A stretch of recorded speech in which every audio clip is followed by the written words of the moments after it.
Doctor Siva காணொளி நேயர்களுக்கு வணக்கம். இன்று நாம் சந்திக்கப் போவது பொருளாதார பேரறிஞர் டாக்டர் பிபி ஆத்ரே அவர்கள். இன்று 21ஆம் நூற்றாண்டு தொடக்கத்திலிருந்தே இந்தியா பல்வேறு சமூக பொருளாதார சவால்களை சந்திக்க வேண்டியுள்ளது. இன்றைய சூழ்நிலையில் காலையில் 8:30 மணியிலிருந்து ஹமாஸ் இஸ்ரேல் போர் நிறுத்த ஒப்பந்தம் அமுலுக்கு வருகிறது. அதே நேரத்தில் நேத்தன்யாகு சொல்லுகிறார், நாங்கள் நினைத்தால் அமெரிக்காவுடன் சேர்ந்து மீண்டும் போர் தொடுப்போம் என்று ஒரு குரலை எழுப்பியிருக்கின்றார். அது மட்டுமல்ல, ட்ரம்ப் அவர்கள் நாளைக்கு அமெரிக்க ஜனாதிபதியாக பதவியேற்கின்ற ஒரு சூழ்நிலை வருகிறது.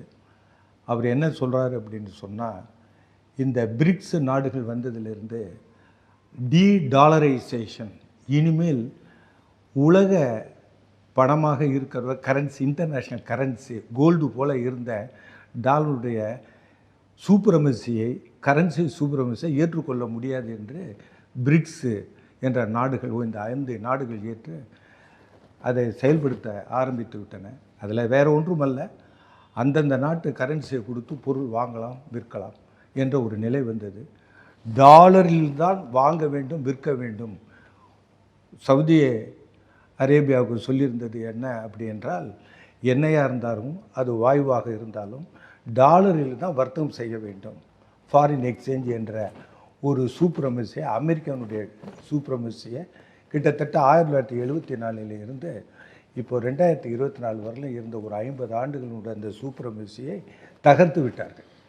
அதனால் இன்டர்நேஷ்னல் போலீஸ்மேனுங்கிறது சொல்கிறது, எந்த நாட்டிலையும் ஆர்ம்ஸை விற்று சண்டைக்காகவே அந்த ஆர்ம்ஸை விற்கிறது, பொருளாதாரத்தை நிமித்துவதற்கு சண்டை போடுவது, இப்படி நடந்த பாலஸ்தீன வார், ஹமாஸ் வார், அப்புறம் உக்ரைன் வார், இதுக்கெல்லாம் முற்றுப்புள்ளி வைப்பேன் என்று ட்ரம்ப் சொல்லியிருக்கின்றார். அதே நேரத்தில் 3வது உலக நாடுகளான நம்மை போன்ற நாடுகள், ஏழை நாடுகள், அதாவது ஆசியன், ஆப்பிரிக்கன், லத்தீன் அமெரிக்க நாடுகள் என்ன பிரச்சனை அப்படின்னா, நம்ம ஏழை மேலும் ஏழையாகி கொண்டிருக்கிறார், பணக்காரன் மேலும் பணக்காராக இருக்கின்றார்.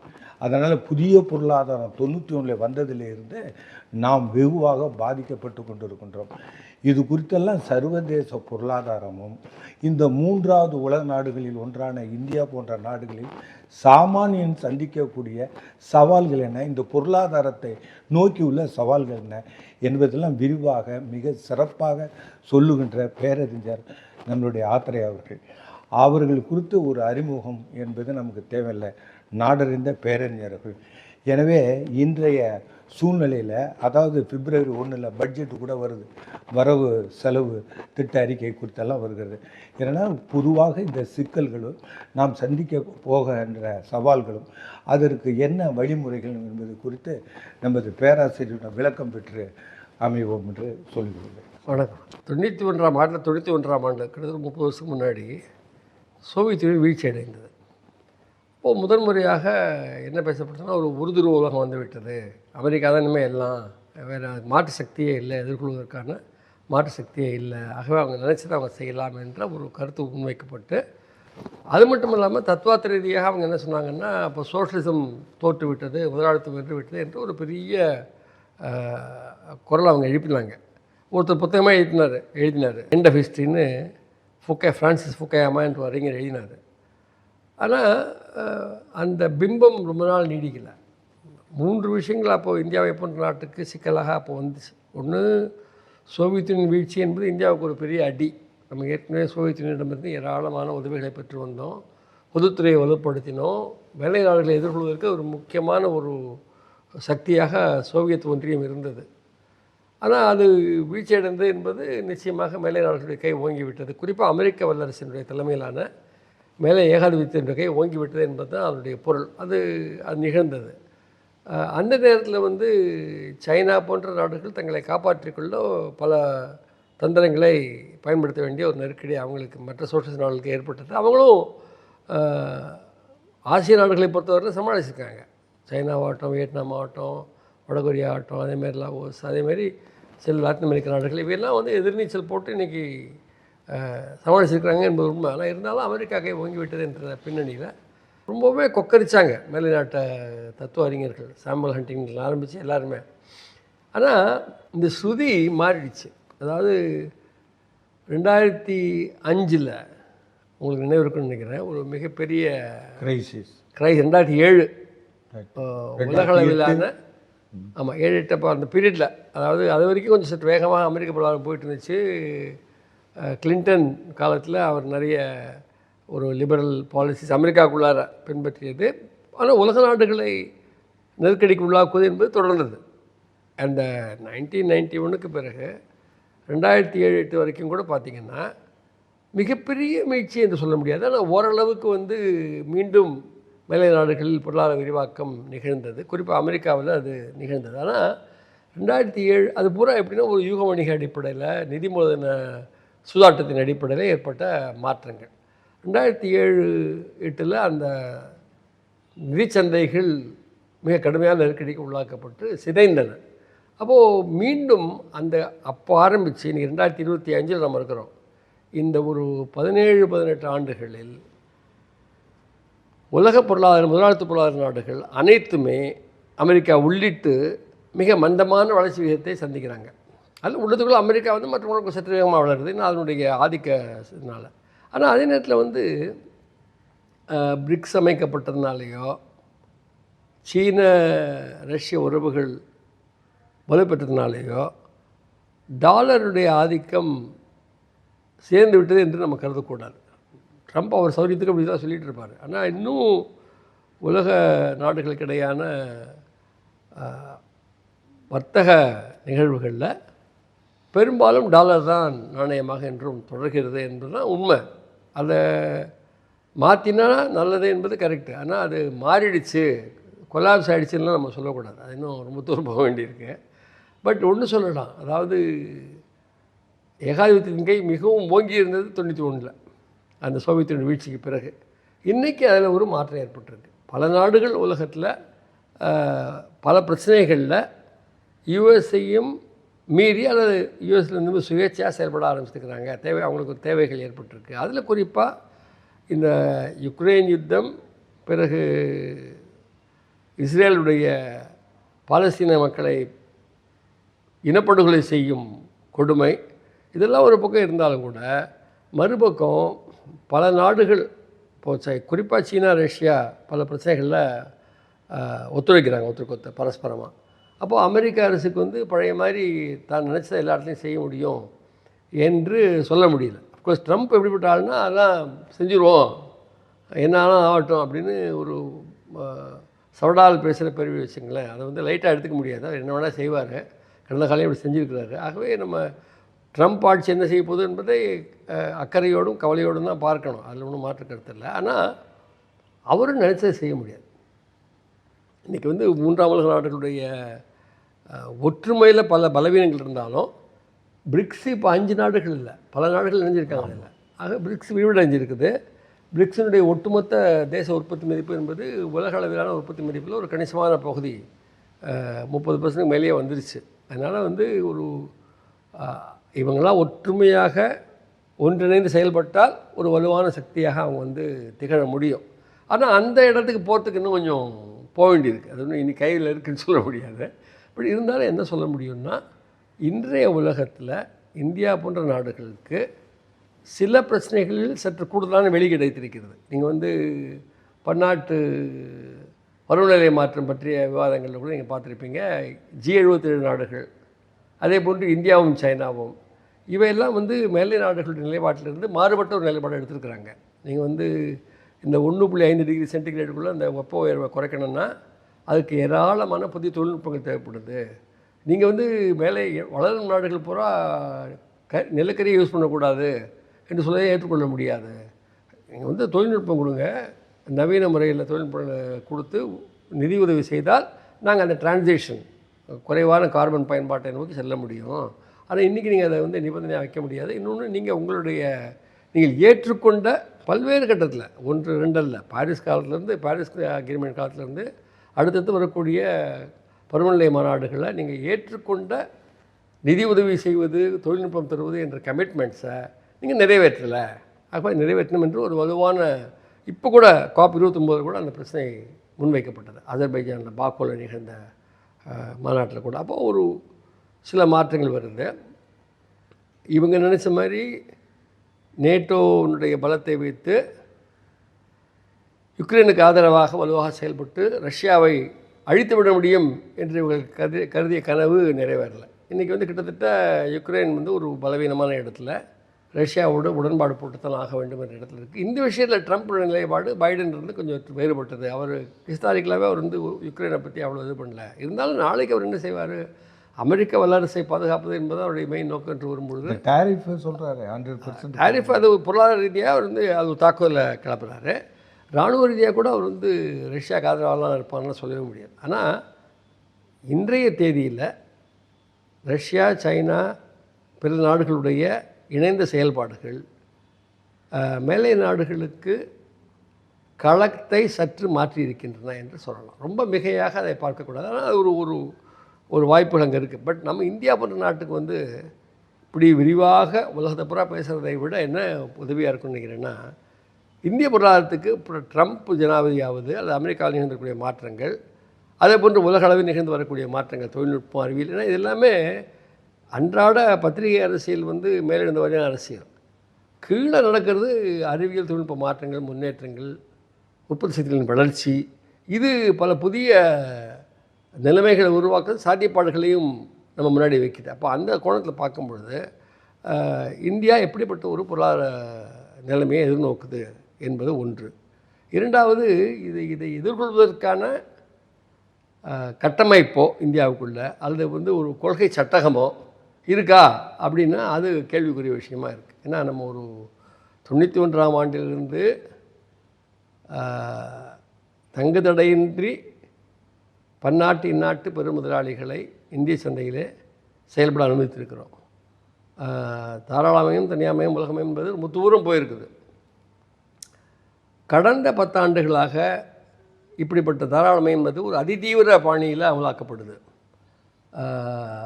பன்னாட்டு ஏகபோகங்களை இந்தியாவிற்குள்ளே வரவழைப்பது, அவர்களுக்கு எல்லா உரிமைகளும் கொடுப்பது என்ற பாணியில் தான் ஒன்றிய அரசு செயல்படுது என்பது நம்ம அண்மையில் கூட பார்த்தோம். இப்போ சாம்சங் பிரச்சனையில் கூட கிட்டத்தட்ட மத்திய அரசு மட்டுமின்றி சமூக நீதி பேசுகின்ற மாநில அரசு கூட பன்னாட்டு முதலாளிகள் இங்கே வரும்பொழுது அவர்களை எதிர்கொள்வதில் பெரும் தயக்கம் காட்டுது. இன்னும் அந்த சாம்சங் சங்கத்தை கூட அவங்க பதிவு பண்ணல. தமிழக அரசு கோச்சுக்கிட்டால் என்ன பண்ண முடியும், அது ஃபேக்ட் தானே. அப்போ அதை வந்து நம்ம கணக்கில் எடுக்க வேண்டியது. இதனுடைய பொருள் வந்து நீங்கள் நாளைக்கே வந்து பிஜேபிக்கு எதிரான அந்த அணியை வந்து கலைச்சிடணும் என்பதில்லை. அரசியல் ரீதியாக பிஜேபிக்கு எதிரான ஒரு அணி வந்து அவசியம், அது நாட்டின் ஜனநாயகத்தை பாதுகாக்க அவசியம். அது ஒரு பக்கம் இருக்கட்டும், அது அரசியல். எக்கானமி என்று பார்க்கும் பொழுது 10 ஆண்டு ஆர்எஸ்எஸ் பாஜக ஆட்சியிலும் அதே பிறகு வந்திருக்கக்கூடிய இப்போ புதிய அதே பாணியில் தொடர்கின்ற, பெரும்பான்மை கிடைக்கவிட்டாலும் கூட அதே பாணியில் தொடர்கின்ற மோடி அரசு, மோடி 3.0, இது ரெண்டுமே ஒரு பலவீனமான இடத்துல இந்தியாவை இன்றைக்கி கொண்டு வச்சுருக்கு. உங்களுடைய வேலையின்மை பிரச்சனை நாளுக்கு நாள் பூதாகாரமாக அதிகரிச்சுட்டு இருக்குது. உங்களுடைய ஏற்றத்தாழ்வுகள் அதிகரிச்சுட்டே போகுது. வறுமை குறைந்திருப்பதாக ஏகப்பட்ட கணக்குகள் முன்வைக்கிறாங்க. அது பூரா பொய்யான கணக்குகள். அதாவது அவங்க வந்து என்ன பண்ணுறாங்கன்னா, ஒன்றிய அரசினுடைய நித்தி ஆயோகோ மற்றவங்களோ, அது நான் நித்தி ஆயோகங்கிறத விட அநீதி ஆயோகம் தான் நான் அது பொதுவாக சொல்கிறது. அவங்களுடைய தரவுகள் பார்த்திங்கன்னா மல்டி டைமென்ஷனல் பாவர்ட்டி இண்டெக்ஸு, பல்வேறு குறியீடுகளை இணைச்சி நாங்கள் ஒரு குறியீடு உருவாக்கியிருக்கிறோம். அதை பார்த்தா இதில் வந்து முன்னேற்றம் இருக்குதுன்னு அவங்க சொல்கிறாங்க.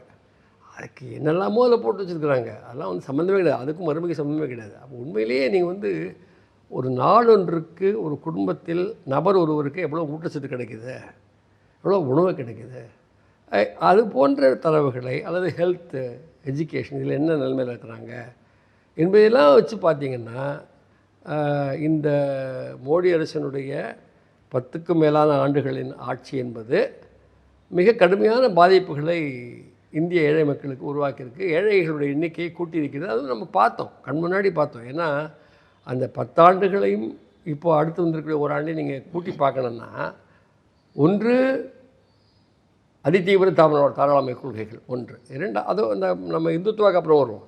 இரண்டாவது 16ஆம் ஆண்டு அவர் நடைமுறைப்படுத்திய செல்லா காசு பிரச்சனை, பணமதிப்பிழப்பு நடவடிக்கை 16 நவம்பர் 8ஆம் தேதி அவருடைய உரையில் பேசுகிறாரு. அது வந்து இந்த 500,000 ரூபாயை செல்லாமாக்கிட்டோன்னா பயங்கரவாதம் போயிடும், ஊழல் போயிடும், என்னென்னோ, அதாவது அபத்தமான ஒரு உரை நிகழ்த்துறாரு.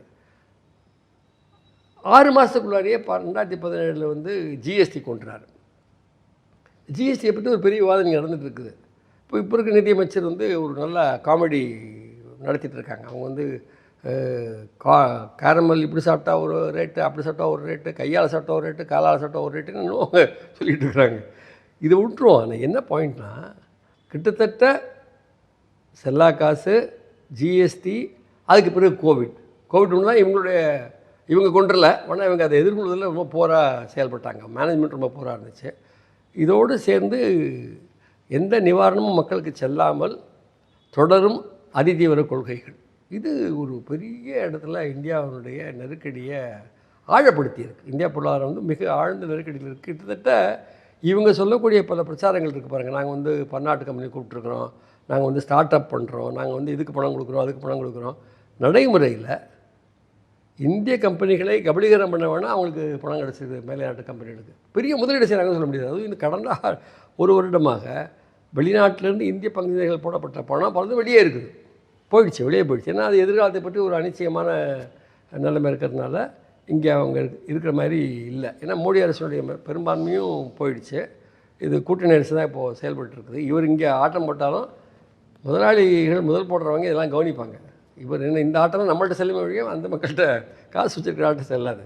அப்போ ஒரு ஒரு அவருக்கு தெரியும் ஒரு ஆழமான நெருக்கடி இந்த பொருளாதாரம் இருக்குது. அதை மறைக்கிறதுக்கு ஏராளமான கட்டுக்கதைகளை ஏவி விடுறாங்க. அது மட்டும் இல்லை, என்ன பண்ணுறாங்க, வேலையின்மை, வறுமை ஆகிய பிரச்சனைகள் பெருமளவிற்கு அதிகரித்திருக்கிற சூழலில் இதிலிருந்து மக்களுடைய கவனத்தை திசை திருப்புவதற்கு அவங்களுடைய இந்துத்துவ அரசியலை மிக வலுவாக முன்வைக்கிறாங்க. அது பார்த்திங்கன்னா ஊருக்கு ஊர் சாமி முளைக்குது, ஊருக்கு ஊர் வந்து ஏதாவது ஒரு கான்ட்ரவர்சியை கிளப்பி அங்கே இருக்கிற சிறுபான்மை மக்கள் மீது ஏதாவது தாக்குதல் நடத்தணும். இப்போ நீங்கள் வந்து யூபியிலாம் நடக்கிறது என்ன, இப்படி எந்த ஒரு நாகரிக நாட்டிலும் நடக்காது. ஏராளமான அப்படிப்பட்ட தாக்குதல்களை பாஜக ஆர்எஸ்எஸ் கூட்டம் இன்றைக்கி பண்ணிகிட்ருக்குது. இந்திய அரசு சாசனத்தையே மாற்றி அமைக்கிறதுக்கான முனைவுகளை அவங்க மேற்கொண்டிருக்கிறாங்க. இதெல்லாம் அரசியல் ரீதியாக ஒரு பக்கம் நெருக்கடியை சுட்டி காட்டுது. ஆனால் பொருளாதார ரீதியாக ட்ரம்ப் அவங்களுக்கு என்ன சவால் வைக்கிறாரு, நீங்கள் வந்து எங்கள் நாடு பொருள்கள் மீது நீங்கள் இறக்குமதி வரிகள்லாம் போடுறீங்க, ஆகவே நாங்கள் உங்கள் நாட்டு பொருளாக இங்கே வராதபடி நாங்கள் பண்ணிடுவோம், நாங்கள் அவ்வளோ உயர்த்திடுவோம் சுங்க வரிகளை அப்படின்லாம் அவர் சவால் விடுறாரு.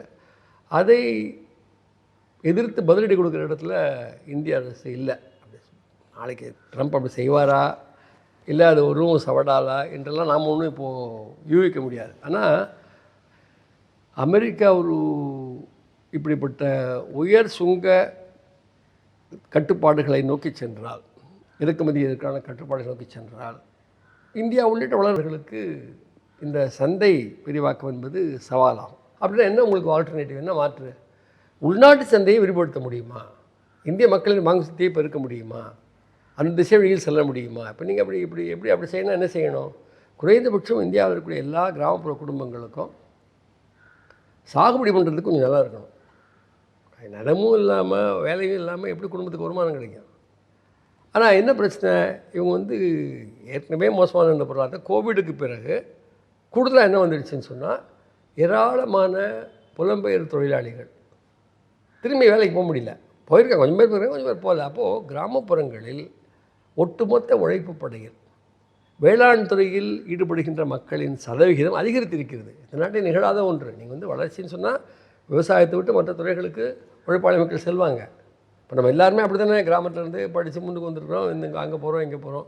இன்றைக்கி கிராமப்புறத்தில் இருக்கக்கூடிய மக்கள், குறிப்பாக பெண்கள், எங்கேயுமே வேலை கிடைக்காம அவங்க வந்து கிராமத்திலேயே விவசாய வேலைக்கு போகிறாங்க. அப்படின்னா விவசாய கூலி வேலைக்கு போகிறாங்க. நாங்கள் ஒரு ஆய்வு தமிழ்நாட்டில் பண்ணோம் ஒரு 1 இயர் பேக்.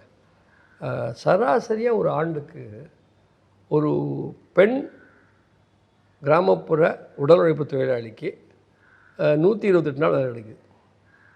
ஆணுக்கு 140 கிடைக்குது ஒரு வருஷத்தில் 365 நாளில்.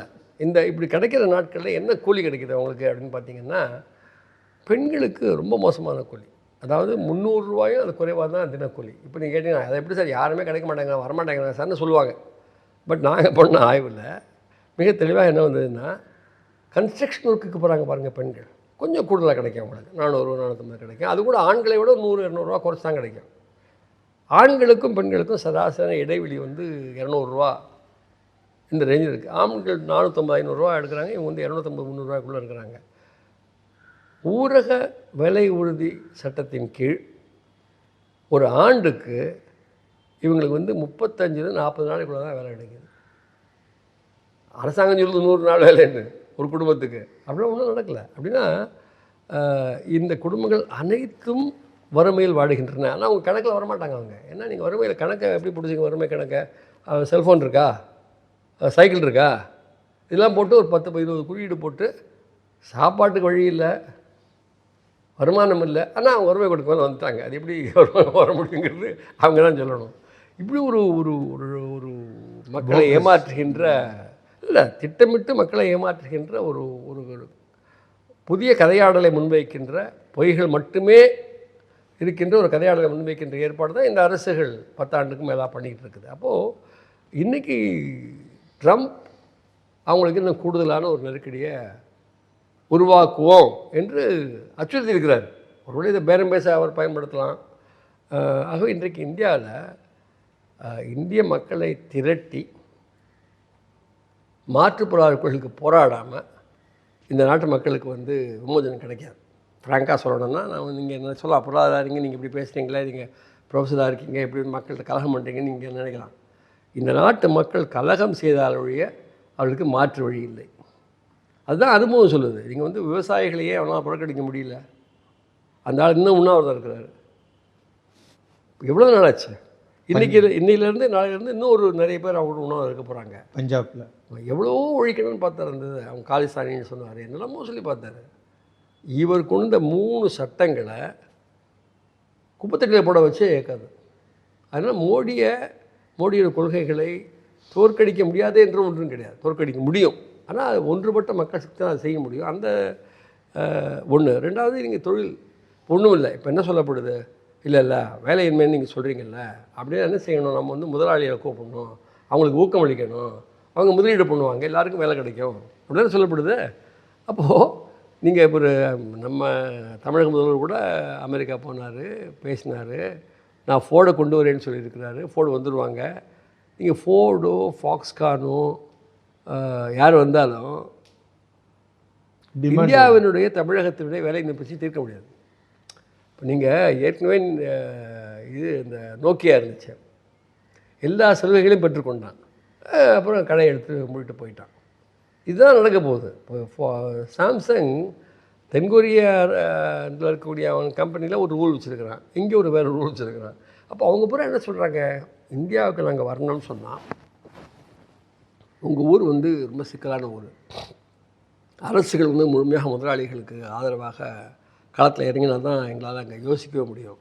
ஆகவே நாங்கள் சொல்கிறபடி நீங்கள் நடந்துக்கிட்டிங்கன்னா நாங்கள் வரோம். இப்போது தென்கொரிய முதலாளி சாம்சங்கு மூலவரையும் கொண்டு வருது. இப்போ என்ன கேட்டிங்கன்னா வேண்டான்னு சொல்லுவேன்னா, இல்லை வேண்டாம்னு சொல்ல மாட்டேன். நான் அந்நிய முதலீடு வரதான் வரட்டும், ஆனால் அந்நிய முதலீடை கொடுத்துட்டோங்கிறதுக்காக உங்களால் சட்டங்கள் எனக்கு அப்ளை ஆகாது, நாங்கள் வந்து என்ன இஷ்டப்படி செயல்படுவோம்னு சொன்னால் இந்த நாட்டு சட்டம் பொருந்தாது. இந்த நாட்டு சட்டத்தை ஏற்றுக்கொண்டு செயல்படுங்கன்னு சொல்கிறோம். அதை அமல்படுத்த வேண்டிய அரசு அப்படி சொல்ல மாட்டேங்குது. நான் தான் சொல்லிக்கிட்டு இருக்கிறோம். அதனால் முதலீடு வராதுன்னு பயப்படுவாங்க. இல்லை, அப்படி ஒரு கட்டமைக்கப்படுது, அப்படி ஒரு பிம்பம் கட்டமைக்கப்படுது. ஆகவே இன்றைக்கு வந்து இந்திய எதிர்நோக்கும் சவால்கள் சொல்லும் பொழுது இது ஏதோ ஒட்டு வச்சு தீர்க்கிற பிரச்சனை இல்லை. அடிப்படையில் கொள்கை சட்டகம், பாலிசி ஃப்ரேம் ஒர்க் மாற வேண்டும். அது மயிலை மேலே எதிர்படணும் போட்டுருவாங்களா? ஸ்ட்ரகிள் பண்ணி ஆகணும், போராட்டம் நடத்திட்டு தான் மாற்றம் வரும். அதனால் இது வந்து கலாக்காரர், பெரியாரே கலாக்காரன்னு சொன்ன நாடு தானே இது. நாங்களாம் கலாக்காரர்கள் தான். அதனால் ஒரு உழைப்பாளி மக்கள், விவசாயிகள் மாதிரி, தொழிலாளிகள் மாதிரி இன்றைக்கி அந்த ஒற்றுமை வந்திருக்கு. மிகப்பெரிய விஷயம். லாஸ்ட் 5 இயர்ஸில் நீங்கள் பார்த்திங்கன்னா, ஏன்னா ஒரு ஃப்யூச்சரை பற்றி கணிக்கும் பொழுது அண்மை அனுபவத்தையாவது நான் கணக்கில் கொள்ளணும். இப்போ லாஸ்ட் 5 இயர்ஸ் அனுபவம் என்ன, முன்பு எப்பொழுதும் இல்லாத அளவிற்கு விவசாய தொழிலாளி ஒற்றுமை என்பது களத்திலே பார்க்க முடிகிறது, நாடு பூரா பார்க்க முடிகிறது. ஒரு நாடு, ஒரு மாநிலம், ஒரு ஊர் அல்ல. சாம்சங் போராட்டம் இந்தியா பூரா எதிரொலித்தது. விவசாயிகள் போராட்டம், பஞ்சாபில் நடக்கிற போராட்டம் இங்கே எதிரொலிக்கிறது. அப்போது இன்றைக்கி அப்படி ஒரு நம்பிக்கை மக்கள் மத்தியில் நம்மால் போராட முடியும், வெற்றி அடைய முடியும் என்ற ஒரு நம்பிக்கையான சூழலை உருவாக்குகின்ற பணியின் துவக்க நிலையில் நம்ம இருக்கிறோம். நம்ம ரொம்ப மிகையாக நான் சொல்ல விரும்பலை. ஆனால் இது நடக்குது, இது சந்தோஷமான விஷயம். இது நடக்குது, இது இன்னும் முன்னேறி செல்லணும். ஆனால் பொருளாதார நிபுணர் என்ன சொல்கிறாங்க, இல்லை இந்தியாவில் வறுமையே இல்லை, 10 ஆண்டுகள் நல்லமோ நடந்திருக்குது சாதனைகள் என்று ஹிந்து பத்திரிகையில் ஒருத்தர் பேசியிருந்தார். இந்த ராஜ் சிங்னு டெல்லி யூனிவர்சிட்டி சேர்ந்தார். நான் ஒரு பதில் போட்டேன் அதுக்கு. அதாவது ஏற்றத்தாழ்வுகள் அதிகரிக்கலாம், அதை அவர் ஒத்துக்கிறாரு. ஏற்றத்தாழ்வுகள் அதிகரிச்சிருக்குது, பணக்காரங்க இடைவெளி அதிகரிச்சிருக்குது. ஆனாலும் எல்லாருக்கும் சாப்பாடு கிடைக்குது, எல்லாருக்கும் தங்கிய இடம் இருக்குது. நீங்கள் என்ன பார்க்கணுன்னா, இயல்பாக மானுட வரலாற்று வளர்ச்சியில் அறிவியல் தொழில்நுட்பம் முன்னேறும் பொழுது, முதலாளித்துவ அமைப்பில் குறிப்பாக உற்பத்தி சக்திகள் மேம்படும் பொழுது சில வசதிகள் எல்லாருக்கும் கிடைக்கும். இப்போ செல்ஃபோன் எல்லாருக்கும் கிடைக்கும். ஆனால் ஏழைக்கு செல்ஃபோன் கிடைச்சா என்ன பண்ணுவான், முதலாளி ஃபோன் பண்ணோன்னா ஆன்சர் பண்ணுற இடத்துல அவன் இருப்பான். வேறு ஒன்றும் செல்ஃபோன் அவனுக்கு ஒன்றும் பிரயோஜனம் கிடையாது. அப்போது இந்த உற்பத்தி சக்திகளின் முன்னேற்றங்கள் நிச்சயமாக சாலை போக்குவரத்து வசதி, கடகணி வசதி, இப்படி பல விஷயங்கள், மின்சாரம், இதெல்லாம் வந்து ஏழைகளுக்கும் பயன்படுது. ஏழைகள் பயன்படவே இல்லை, ஏழைகள் ரொம்ப வந்து கீழே போயிட்டுருக்காங்க, இதெல்லாம் நான் ஒத்துக்கல. இது வந்து முதலாளிகளுடைய கருணை அல்ல, மானுட உற்பத்தி வளர்ச்சியின் விளைவாக, உழைப்பாளி மக்களின் ஒட்டுமொத்த முயற்சிகளின் விளைவாக தொழில்நுட்பமும் ப்ரொடக்டிவ் ஃபோர்ஸும் இன்க்ரீஸ் ஆகிருக்குது. ஆகவே இது வந்து ஒரு முன்பை விட ஒரு நல்ல வாழ்வை சாத்தியமாக்குகிறது. ஆனால் அந்த வாழ்விலிருந்து ஏழை மக்கள் அவ்வளோ எளிதாக அங்கே போயிட முடியாது. ஆனால் 1-2 ரொட்டி துண்டு மாதிரி கிடைக்கும். இப்போ அது நடந்துட்டு இருக்குது. இப்போ நீங்கள் ஏழை மக்களுக்கு வந்து இன்னொன்று சில நலத்திட்டங்கள் இருக்குது, இல்லைன்னு சொல்ல முடியாது. நலத்திட்டங்கள் யாருடைய கருணை? உழைப்பாளி மக்கள் போராடி பெற்றவை அவை. இவங்க இப்போல்லாம் பேசிங்கன்னா பத்திரிகையில் வந்து இந்த அரசாங்கம் அதை பண்ணிச்சு, அந்த அரசாங்கம் அதை பண்ணிச்சுன்னு பேசுகிறாங்க. எந்த அரசாங்கமும் எதையும் பண்ணலையா? அரசாங்கங்களை பண்ண வைத்தது உழைப்பாளி மக்களுடைய போராட்டங்கள். இப்போ நீங்கள் வந்து தமிழகத்தில் ரேஷன் கடை அரிசி கிடைக்குது, ஆல் இந்தியாவில் கிடைக்குது. நேஷ்னல் ஃபுட் செக்யூரிட்டி ஆக்டை எவ்வளோ தூரம் இழுத்து போக செய்ய முடியுமோ அதை செஞ்சாங்க இந்த மோடி அரசாங்கம். ஆனாலும் கொஞ்சம் தானியம் கொடுக்கறத அவங்க முழுமையாக தடுக்க முடியல. அப்பப்போ எலெக்ஷன் வருது. அப்போ மோடி ஆளுங்கட்சியே வந்து மகாராஷ்டிராவில் நான் பெண்களுக்கு இவ்வளோ ரூபா கொடுக்குறோங்கிறேன்.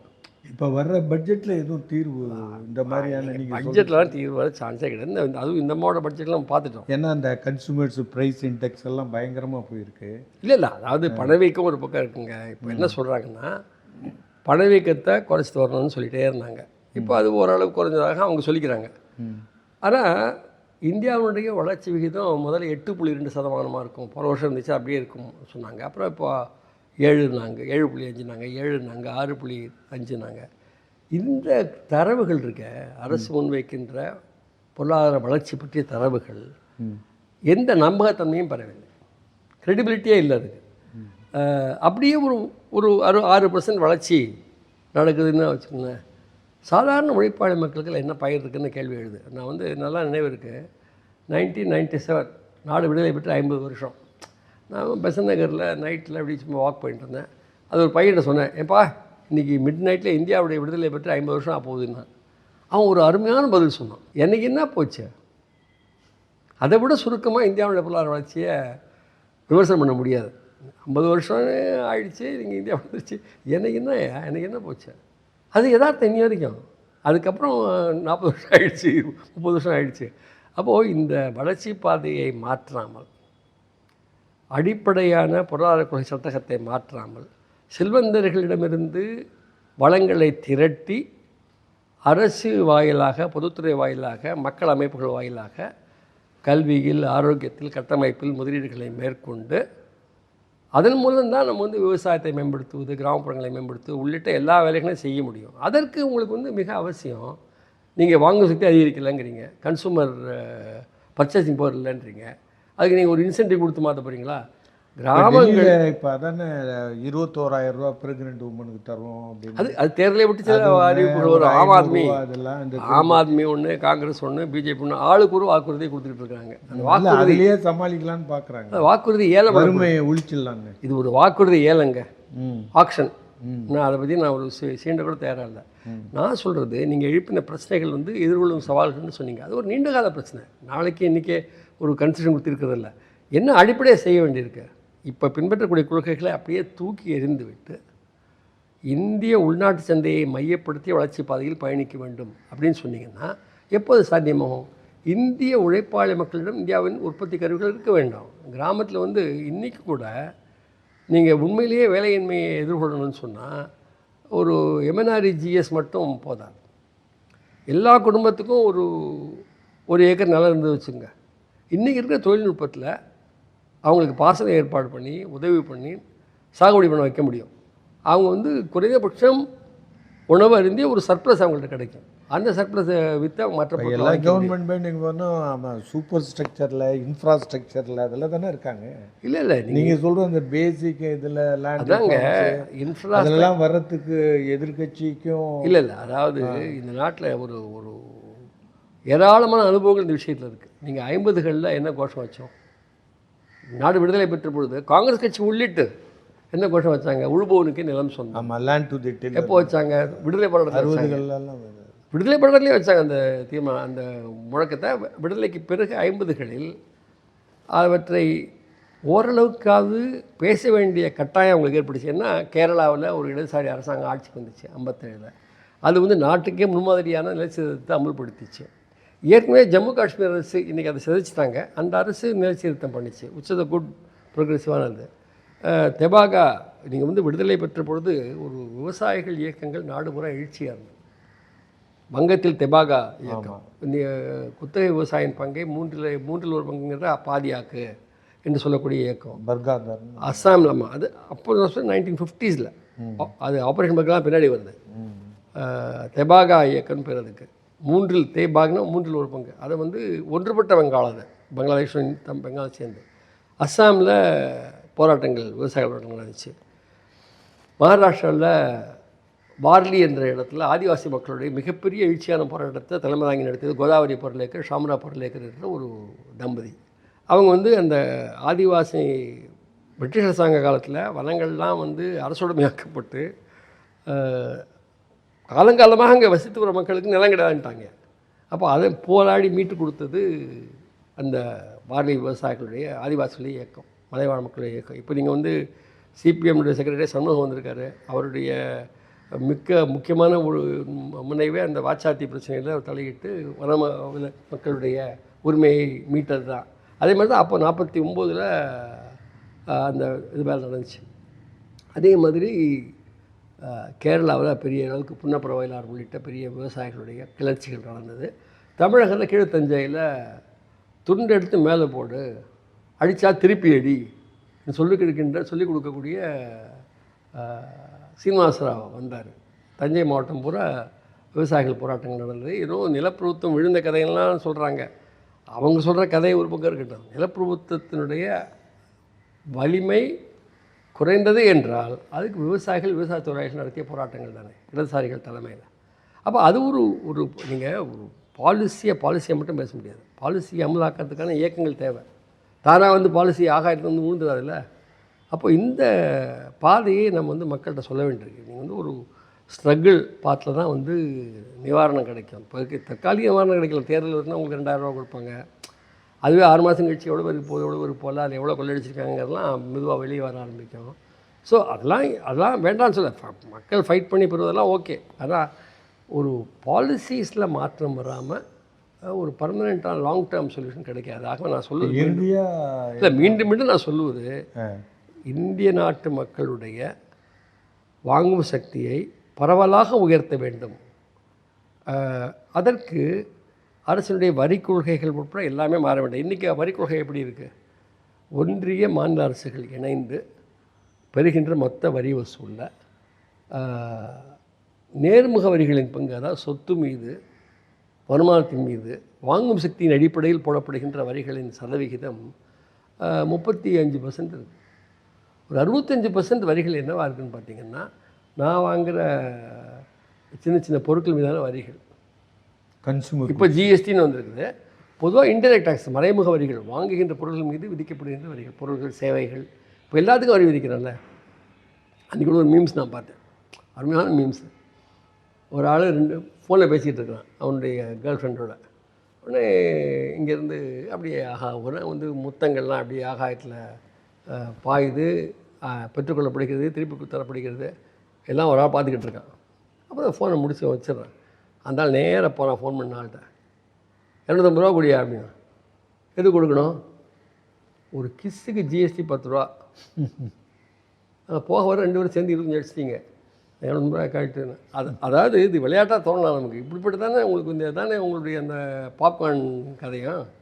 அப்போது எதை எடுத்து ஜிஎஸ்டி போட்டதுங்கிற விவசாயம் இல்லாமல் ஜிஎஸ்டி ஒரு மாதத்துக்கு 1.5 லட்சம் கோடி ரூபா வந்துருச்சு என்பதை கொண்டாடுகின்ற அரசுகளை நாம் இன்றைக்கு எதிர்கொள்கிறோம். வேதனையான விஷயங்கள் அது. நீங்கள் வந்து இந்திய நாட்டில் வரிகள் எப்படி போடணும்? பெரும் செல்வந்தர்களுமே நீங்கள் வரி போடணும். ஒரு விரல் விட்டு எண்ணக்கூடிய ஆட்கள்கிட்ட இவ்வளோ செல்வங்கள் இருக்குது.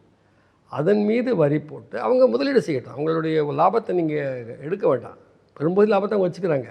ஒரு சிறு பகுதி வரியில் எடுக்கிற மாதிரி நீங்கள் எடுத்து அதை வந்து மக்கள் நலனுக்காக பயன்படுத்தணும். இருக்கிற பொதுத்துறை நிறுவனங்களை பூரா நீங்கள் மூடுறீங்க, தனியாருக்கு விற்கிறீங்க. 4G கூட கொடுக்கறதுக்கு மறுக்கிறீங்க பிஎஸ்என்எல்லுக்கு. அதுக்கு மத்தியில் தான் பிஎஸ்என்எல் சவாலாக அந்த மார்க்கெட்டில் தாக்கு பிடிச்சி நிற்கிறான். இன்றைக்கி அவங்களுடைய மார்க்கெட் ஷேர் அதிகரிச்சிருக்குது. எல்ஐசி எப்படி ஒழிக்கலான்னு சீரியஸாக பார்த்துட்டு இருக்கிறீங்க. இவ்வளோ நாள் சந்தித்த ஜிஎஸ்டி கவுன்சிலால் அந்த இன்சூரன்ஸ் மீதான ஜிஎஸ்டியை குறைக்கிறதுக்கு அவங்களால ஒரு முடிவு எடுக்க முடியலைங்கிறதில்ல. இதெல்லாம் திட்டமிட்டு பொதுத்துறையை காவு கொடுப்பது, இந்நாட்டு பொருளாதாரம் முழுவதையும் பன்னாட்டு இந்நாட்டு பெருங்கம்பெனிகிட்ட ஒப்படைக்கிறது. இந்திய பெருங்கம்பெனிகளை கூட நீங்கள் வந்து சத்தம் போடாமல் பன்னாட்டு பெருங்கம்பெனிகளோட இணைஞ்சு வேலை செய்யுங்கன்னு சொல்லக்கூடிய ஏற்பாடு. இதெல்லாம் ஒரு பக்கம் நடக்கும். மறுபக்கம் சில விஷயங்கள் முரண்பாடுகள் வருது, இல்லைன்னு சொல்ல முடியாது. நீங்கள் வந்து ஜிஎஸ்டி பிரச்சனை, மற்ற பிரச்சனைகளை மக்களோட கோரிக்கை நான் சொன்னேன். ஆனால் பன்னாட்டு அரங்கில் இப்போ கிளைமேட் சேஞ்ச், அதில் வந்து இந்திய அரசுக்கும் மேலே நாளுக்கும் முரண்பாடு வருது. அப்போ சைனா போன்ற நாள் கூட இணைய வேண்டியிருக்கு. அப்போது ஒரு காம்ப்ளெக்ஸான உலகம் வச்சுக்கோங்களேன். டக்குன்னு A-Bன்னு சொல்லிட முடியாது. பட் உள்நாட்டு கொள்கையில் மாற்றம் வரணும். பன்னாட்டு அரங்கில் இன்னும் விரிவான அளவில் நீங்கள் சொன்னீங்க ஆரம்பத்தில் 3வது நாடுகளை ஒன்றிணைத்து மேலை நாடுகளுடைய வல்லரசுகளின் ஆதிக்கத்திற்கு எதிராக ஒரு அணியை உருவாக்க வேண்டும் என்பது நம்ம சொல்லலாம். அது அவ்வளோ எளிதில்லை. அதுவும் இவங்களுடைய நம்பகத்தன்மையை கேட்பாங்கள்ல. இப்போ சைனாவோ வியட்நாமோ இந்தியாவை எந்த அளவுக்கு நம்ப முடியும்? இங்கே அதில் வேடிக்கை பார்க்கணுன்னா, இவன் இப்படி பேசுகிறான்னா, மோடி அரசு ஒரு உறவு இருக்குது சைனாவோட கிளைமேட் சேஞ்சுன்னா, ஆளுங்கட்சிக்கு இருந்த முன்பு இருந்த காங்கிரஸ் இப்போ சைனாக்காரன் தான் நமக்கு எதிரிங்கிற மாதிரி பேசுது. அதாவது ஒரு அண்டர்ஸ்டாண்டிங்கே இல்லாமல் அவங்க பேசுகிறாங்க பொலிட்டிக்கல் பார்ட்டிஸ். எனக்கு தெரிஞ்சு இடதுசாரிகள் மட்டும் தான் கன்சிஸ்டண்ட்டாக ஒரு லைன் எடுத்து முன்வைக்கிறாங்க. அந்த பாதையில் தான் இந்தியா பயணிக்கிறேன்னு நான் நினைக்கிறேன். அது எனக்கு ஒன்றும் அதில் ஒன்றும் சொல்வதில் ஒளிவு மறைவு தேவையில்லை. மக்கள் சார்ந்த, மக்களுடைய வாங்கும் சக்தியை சார்ந்த உற்பத்தி கருவிகளின் உடைமையை ஜனநாயகபூர்வமாக மாற்றுகின்ற முனைவுகள் இல்லாமல், நிலம் என்பது எல்லாருக்கும் கிடைச்சாதான் கிராமத்தில் அவங்களுக்கு வந்து ஒரு வறுமையை ஒழித்து சுபிட்சத்தை பார்க்க முடியும், வாங்கும் திறனை உயர்த்த முடியும், பொருளாதாரமும் மேம்படும், அவங்களோட பல கிராமப்புற இணைத்தொழில்கள் வளரும். இதெல்லாம் பல முறை சொல்லியிருக்காங்க. இப்போ நான் புதுசாக ஒன்றும் சொல்லலை. ஆனால் இது சொல்வது எப்படின்னா அக்டோபர் 2ஆம் தேதி கூட்டம் தான் சொல்லுவாங்க.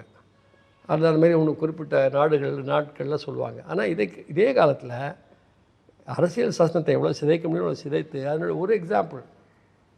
பல விஷயங்கள் இருக்குது, எல்லாத்தையும் நான் பேச போகிறல. ஆனால் அரசியல் என்று வந்தாச்சுன்னா அண்மையில் பல்கலைக்கழக மானியக் குழு ஒரு அறிவிப்பு போட்டிருக்கு. நீங்கள் பார்த்தீங்களான்னு தெரியாது. மாநில அரசின் சட்டப்பேரவையில் சட்டம் இயற்றி உருவாக்கப்பட்ட பல்கலைக்கழகங்கள் கூட, அந்த யூனிவர்சிட்டிஸில் கூட துணைவேந்தரை நியமிப்பது கவர்னர் முடிவு செய்கின்ற ஒரு தேடல் குழுவாக இருக்கும். எந்த ஒரு அளவுக்கு தைரியம் இருந்தால், அதாவது கிட்டத்தட்ட ஒரு மாநில உறவுகளை பற்றி, மாநில உரிமைகளை பற்றி கொஞ்சம் கூட அக்கறை இல்லாமல் இருந்தால் இப்படி பண்ணுவாங்க. அப்போ நீங்களாம் கேட்டுக்கிட்டு போங்க. ஆனால் சாசனம் என்ன சொல்லுது? அரசியல் சாசனம் India is a union of ஸ்டேட்ஸ்னு சொல்லுது.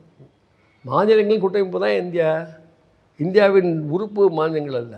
மாநிலங்கள் கூட்டமைப்பு தான் இந்தியாவை நம்ம சொல்லிகிட்டு இருக்கோம். அவன் இல்லை இந்தியா தான் எல்லாம், இந்தியா தான் நாங்கள் தான், நாங்கள் சுதந்திர போராட்டத்தில் பங்கேற்கல, அதனால் பரவாயில்ல, நாங்கள் தான் இந்தியா என்று சொல்லக்கூடிய ஒரு கூட்டம் இன்றைக்கி ஆட்சியில். இங்கே இப்போ சவாலை சமாளிப்பதற்கு நீங்கள் நம்ம நேயர்களுக்கும் பொதுமக்களுக்கும் சொல்லுகின்ற ஒரு தீர்வான என்ன மெசேஜ் சொல்கிறீங்க? பேசிக்காக இன்றைக்கி வந்து ஒரு பொலிட்டிக்கல் எக்கானமி, அரசியல் பொருளாதாரம் என்ற மட்டத்தில் மட்டும் பார்த்தாலும் கூட இப்போ இருக்கிற மந்த நிலையை மீட்பது என்பது வெறும் ஜிடிபி கணக்கு 5% 6% என்ற வளர்ச்சின்னு பார்க்காம வேலையின்மையை எப்படி எதிர்கொள்வது, வறுமையை எப்படி எதிர்கொள்வது, அப்படின்னு பார்த்தோம்னா அனைத்து மக்களுக்கும் அவங்களுடைய பொருளாதார வல்லமையை உயர்த்தாமல் உற்பத்தி கருவிகள் தருவதன் மூலமாகவோ, திறன்கள் கொடுப்பதன் மூலமாகவோ, வேலை வாய்ப்புகள் உருவாக்கி கொடுப்பதன் மூலமாகவோ, அப்படி அந்த திறன்கள்லாம் உருவானா தான் நீங்கள் வந்து இந்த பிரச்சனைகளை எதிர்கொள்ள முடியும். போன பட்சத்தில் நீங்கள் பார்த்துருப்பீங்க, கம்பெனிகளில் போய் ட்ரெயின் ஆகிறதுக்கு ஒரு தொகை ஒதுக்கியிருக்கிறான், வேலைக்கு இல்லை.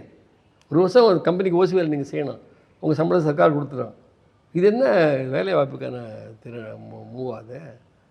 அதனால் இது மீண்டும் மீண்டும் அதையே பேசி நம்ம என்ன பண்ண போகிறோம்? ஃபைட்டு தான். உங்களுடைய நேரத்துக்கும் உங்களுடைய ஆலோசனைக்கும் கருத்துக்கும் நன்றி. நன்றி.